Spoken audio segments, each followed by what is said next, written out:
నీ ఇంటి ముందు ఆ కుర్చీ లేకముందే, నీ ఇంటి ముందు మైకి పెట్టి ఇలాంటి మాటలు చెప్పకముందే ప్రభు యేసు క్రీస్తు వారిని నీ సొంత రక్షకుడిగా అంగీకరించు, నరకాన్ని తప్పించుకో. ఆశకు తీసుకోవద్దు. ఓయప్ప గౌరవులే కదా, మా కళ్ళ ముందు పెరిగిన వాళ్ళే కదా, మా కత్తులు చెబుతున్నారు, మాకే బుద్ధులు చెబుతున్నారని చెప్పని త్రోసివేయద్దు. వేలనకారంగా తీసుకోవద్దు. జాగ్రత్త బిడ్డ, నరకంలో కాలుతావు, సింధులు వేస్తావు. విడిపించమని నాదుడు ఎవడో లేడు. మన అబ్బగాడు కూడా అక్కడ విడిపోయాడు కొడకాయ. మన అబ్బ కూడా మన వెనకనే ఉంటాడు. జాగ్రత్త, మాటలు నిర్లక్ష్యంగా తీసుకోవద్దు, అనాలోచనగా తీసుకోవద్దు. అపనమ్మకంగా ప్రభువుని నమ్మొద్దు. అపనమ్మకంగా నమ్మొద్దు. కనుక యోహాను వచ్చినాడు, జకరియా వచ్చినాడు, అపనమ్మకంగా వెళ్ళిపోయినాడు. దేవుడు కనికరించి అతనికి ఆవుసు పొడిగించినాడు. ఒకరికి ఆవుసు పొడిగించకపోవచ్చు. ఎప్పుడేమో తెలియదు.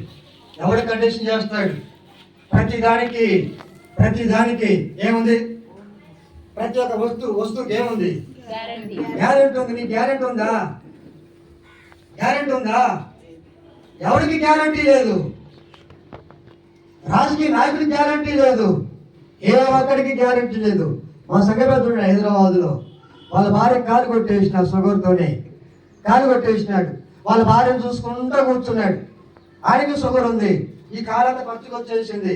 వాళ్ళ భార్య చూసి, ఏంది నీ కాలు పచ్చగా ఉందని చెప్పన్నది. నా కాలు పచ్చగా ఉంటుందని చెప్పన్నాడు. హాస్పిటల్కి వెళ్ళేటప్పటికి ఇమీడియట్గా నీ కాలు కొట్టేయాలని చెప్పన్నారు.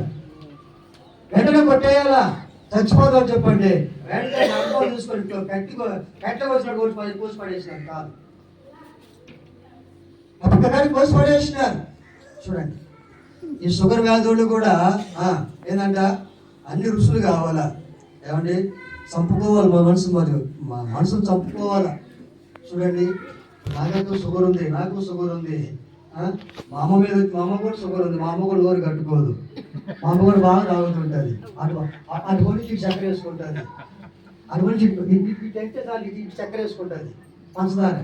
చూడండి, అందుకే నా అక్కడికి ఎక్కువ రాదు మా అమ్మ. నా అక్కడికి ఎక్కువ రాకుండా కారణం ఏంటంటే నేను అన్ని గమనిస్తుంటా. మా అమ్మని నేను గమనిస్తూ ఉంటుంటా. ఈ రాటంతో నీకు వేసుకుంటాను కనుక నీకు గద్దెత్తాను నేను. జాగ్రత్త అంటే వాడికాడికి పోతే గద్దెత్తాను. నా కాడ రాకుండా అడికాడికి పోతాను. చిన్నోడి కాడికి పోతాను. చిన్నోడి కాడ నెలల ముందు ఉంటుంది. అక్కడ 10 రోజులు కూడా ఉంటాను అక్కడ మా అమ్మ. ఎందుకంటే ఎందుకు గద్దెత్తాను? ఎక్కువ బతకాలని. నేను బతకాలి చేసేది ఎవడు చేయలేదు. వాళ్ళు ఫోన్ చేస్తే మా అమ్మ మీద నాకు గుర్తు వచ్చింది. నేను ముందు చెప్పినాడు కదా, మా అత్తదే ఫస్ట్ టికెట్, కానీ ఆ మీద కూడా రాలని నాకు. చూడండి, కానీ ఏమైనప్పుడు కూడా దేవుడి బిడ్డలు గుర్తుందో నవ్వులాడు కాదు, కానీ నవ్వుతున్నాము. దాన్ని సీరియస్గా తీసుకోవాలా. ఎలా సీరియస్గా తీసుకోవాలా?